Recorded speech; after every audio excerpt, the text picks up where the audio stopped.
Puji Tuhan, selamat pagi, selamat bertemu kembali dalam renungan firman Tuhan pada pagi hari ini. Pagi hari ini, tema dari firman Tuhan adalah dipilih untuk berbuah. Yohanes 15 ayat yang ke-16, bukan kamu yang memilih aku, tetapi akulah yang memilih kamu. Dan aku telah menetapkan kamu supaya kamu pergi dan menghasilkan buah, dan buahmu itu tetap. Supaya apa yang kamu minta kepada Bapa dalam namaku, diberikannya kepadamu. Ini adalah perkataan Tuhan sendiri. Tuhan mau kita menjadi orang yang berbuah, sebab jika hal itu terjadi dalam kehidupan kita, maka apa yang kita minta kepada Bapa akan diberikannya kepada kita. Hidup berbuah artinya hidup bermanfaat, menjadi berkat bagi sesama dan mempermuliakan nama Tuhan. Perihal hidup berbuah, kita mau belajar dari seorang tokoh dalam Perjanjian Lama yang bernama Yusuf.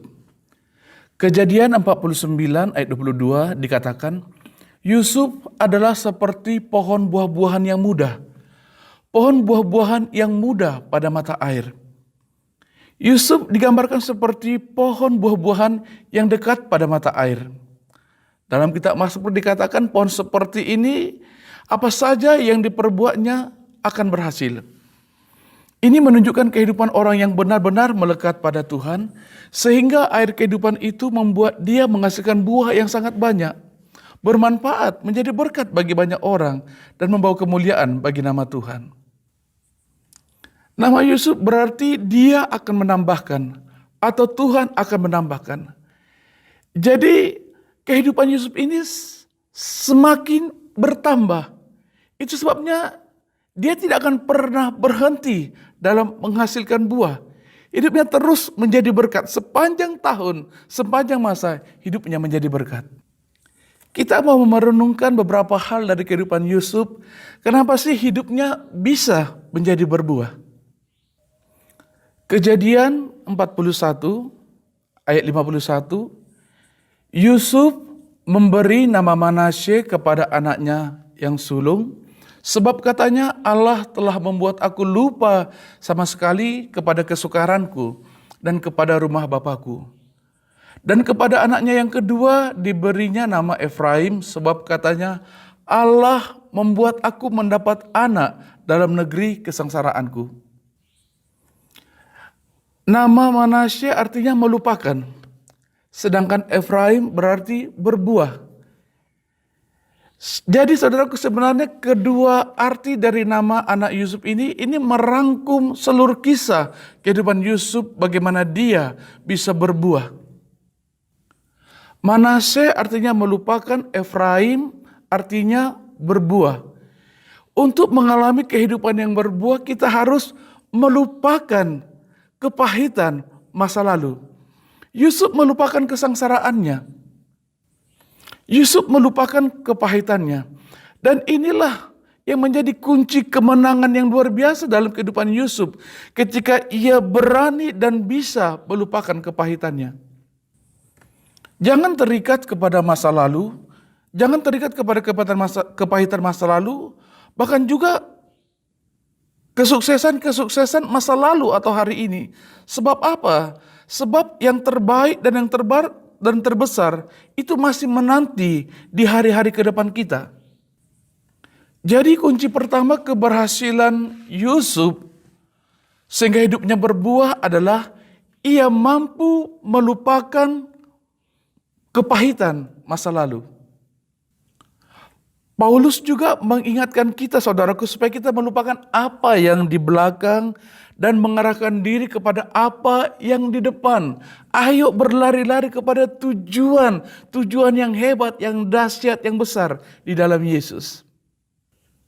Yang kedua kunci dari keberhasilan Yusuf adalah Yusuf meminta penyertaan Tuhan dalam kehidupannya. Kejadian 39 ayat kedua, tetapi Tuhan menyertai Yusuf sehingga ia menjadi seorang yang selalu berhasil dalam pekerjaannya. Maka tinggallah ia di rumah tuannya, orang Mesir itu. Dimanapun Yusuf berada, saudaraku, dia disertai Tuhan. Dan penyertaan Tuhan itu bisa dilihat oleh orang lain. Potifar, bahkan Firaun sendiri sungguh-sungguh dapat melihat, menyaksikan bagaimana penyertaan Tuhan dalam kehidupan Yusuf. Banyak orang meminta penyertaan Tuhan dalam kehidupannya, namun tidak mengalami penyertaan Tuhan. Mengapa? Sebab untuk mengalami penyertaan Tuhan, perhatikanlah dengan seksama bagaimana cara kita hidup. Apakah kita berani mempertaruhkan hidup kita demi kekudusan hidup di hadapan Allah? Allah itu kudus dan ia hanya bisa didekati dengan kehidupan yang kudus. Dan Yusuf melakukannya. Penyertaan Tuhan itu tidak bisa dipisahkan, saudaraku, dari cara hidup kita. Apa yang membuat perbedaan antara kita dengan orang yang tidak percaya? Itu adalah penyertaan Tuhan dan hadirat Tuhan.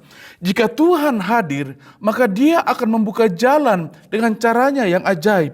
Itu sebabnya lupakan kepahitan pada masa lalu dan minta penyertaan Tuhan pada masa kini, dan kita akan melihat masa depan yang luar biasa. Yang ketiga adalah Yusuf meyakini janji Tuhan untuk masa depan. Kejadian 50 ayat 20, memang kamu telah mereka-rekakan yang jahat terhadap aku, tetapi Allah telah mereka-rekakannya untuk kebaikan dengan maksud melakukan seperti yang terjadi sekarang ini, yakni memelihara hidup suatu bangsa yang besar. Yusuf pada masa lampau itu punya mimpi yang luar biasa, saudaraku. Tetapi ada begitu banyak tekanan penghalang yang secara manusia mungkin berpikir itu tidak akan mungkin terwujud. Tetapi ketika kita percaya akan janji Tuhan, bahwa janji Tuhan pasti akan digenapi dalam kehidupan kita. Paulus mengingatkan kita bahwa Allah turut bekerja dalam segala sesuatu untuk mendatangkan kebaikan bagi orang yang mengasihi Allah. Allah itu mengetahui, saudaraku, rancangan-rancangan apa yang ada padanya mengenai kita. Seperti dalam Yeremia 29 ayat 11. Yaitu rancangan damai sejahtera dan bukan rancangan kecelakaan. Untuk memberikan kepada kita hari depan yang penuh dengan harapan. Jadi ini adalah 3 hal yang sangat mendasar. Mengapa Yusuf berbuah dalam kehidupannya. Jangan terikat kepada masa lalu ataupun kesuksesan hari ini, sebab yang terbaik masih di depan kita. Pertahankan penyertaan Tuhan yang dibuktikan dengan sikap hidup, pola hidup yang memuliakan Tuhan. Dan percaya akan setiap janji Tuhan di masa yang akan datang. Kisah Yusuf dituliskan di dalam firman Tuhan. Itu juga menjadi teladan, menjadi contoh bagaimana supaya kita juga dapat memiliki hidup yang berbuah. Allah yang Yusuf sembah sama dengan Allah yang kita sembah. Sama-sama Allah yang Maha Kuasa. Jadi tidak mustahil, saudaraku, bukan tidak mungkin untuk kita juga memiliki kehidupan yang berbuah, menjadi berkat bagi sesama dan memuliakan nama Tuhan. Tuhan memberkati kita sekalian. Mari kita berdoa.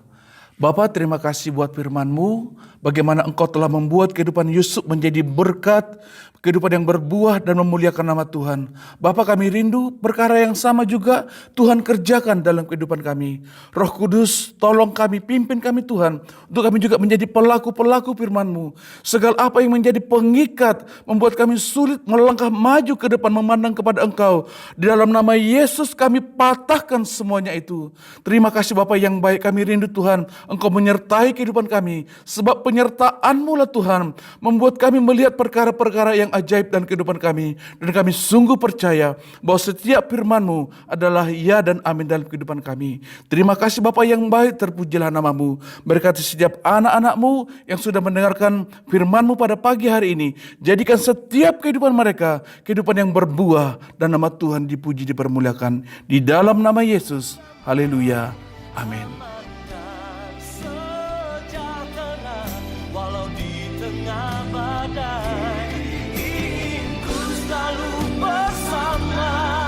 Rasakan keindahan